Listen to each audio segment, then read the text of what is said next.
Good morning mga idol. Ayan guys, for today's video, pupunta po tayo ng poultry supply kasi in-sponsoran tayo ni Baby Cakes ng patuka ng ating mga alaga. Ayan, dito tayo ngayon sa Rizal Poultry and Pet Supplies. Ayan guys, ang mga nakakilala dyan, dyan tayo nabili ng mga pangmalakasang pangpatuka ng ating mga all-star birds. Ayan, sa makikita nyo dyan, piniflex muna natin yung mga patuka nila. Ayan, mga pang-ibon, pang-manok, pang-aso, yan, mga dog food. Yan, kung halos kompleto na rin dito guys sa Rizal Poultry and Pet Supplies. Yan, hinahanap ko guys yung yung bibili nating feeds. Yan. Bali guys, nakita ko na yung feeds na bibilin ko.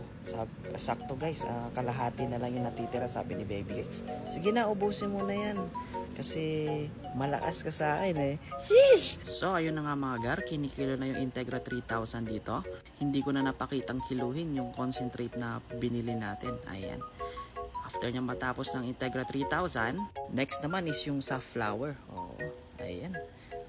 Bali nakakunot na yung mukha dito ni Baby Cakes kasi ang mahal pala ng mga patuka ng ibon natin. And dito naman guys sa part na to is nakatali na yung mga pagpakain natin. Oh, ayan.